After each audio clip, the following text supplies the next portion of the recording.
উনি তো নিয়ম করে দিয়েছে যে চলচ্চিত্রকে কোনো কর্তন করা যাবে না, সার্টিফিকেট দিতে হবে কি A+, আর একটা কি A1, এটা কোন একটা সার্টিফিকেশন আছে, এটা AU, সরি AU। তো এক দফা এক দাবি আনকার সেন্সর চাই, এক দফা এক দাবি আনকার সেন্সর চাই, এক দফা এক দাবি আনকার সেন্সর চাই, আনকার সেন্সর চাই, এক দফা এক দাবি। কোনো ধরনের কোনো দৃশ্য কর্তন করা হবে না, এটা আমরা তাদের মুখ থেকে শুনতে চাই।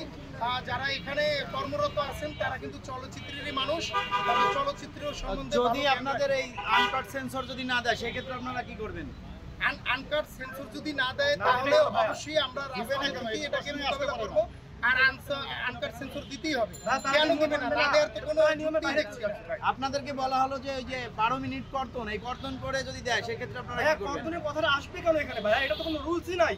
চলচ্চিত্রের যে নতুন রুলস করেছে আমাদের মোস্তফা সরোয়ার ফারুকী ভাই, উনি কি উপদেষ্টা, সাংস্কৃতিক উপদেষ্টা, উনি তো নিয়ম করে দিয়েছে যে চলচ্চিত্রকে কোনো কর্তন করা যাবে না, সার্টিফিকেট দিতে হবে কি A+, আর একটা কি A1, এটা কোন একটা সার্টিফিকেশন আছে, এটা AU, সরি AU।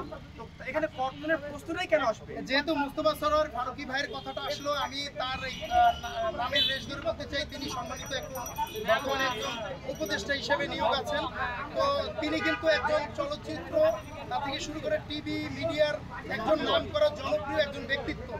তার যে মুভিগুলো বা তার যে নাটকগুলো কোন ক্যাটাগরির হয় সেগুলো আমরা জানি। শান্তিপূর্ণভাবে আপনাদের কর্মসূচি আপনারা যা চাচ্ছেন আশা করি, আমার বিশ্বাস সেন্সর বোর্ডে যারা আছে সম্মানিত দায়িত্ব কর্তব্যরত তারা অবশ্যই আপনাদের কথা শুনবে।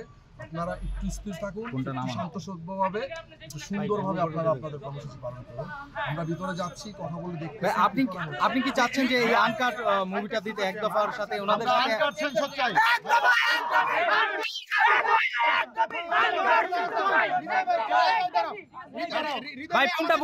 আমাদের যে আপনি অনুরোধ করেছেন, আমরা অবশ্যই অনুরোধ আপনার কথা মানবো, আমরা শান্তিপূর্ণ এখানে অবস্থান করব। কিন্তু যদি আমাদের এই বরবাদকে আনকাট সেন্সর যেটাকে সার্টিফিকেশন বলা হয় যদি না দেয় তাহলে কোনোভাবে কিন্তু এই গেট আমরা ছাড়বো না ভাই। এটা আজকে আমরা কয়েকজন আসছি, সারা দেশ থেকে রওনা দিয়েছে সাকিবিয়ানরা, আমরা আমরণ অনশন শুরু করে দিব।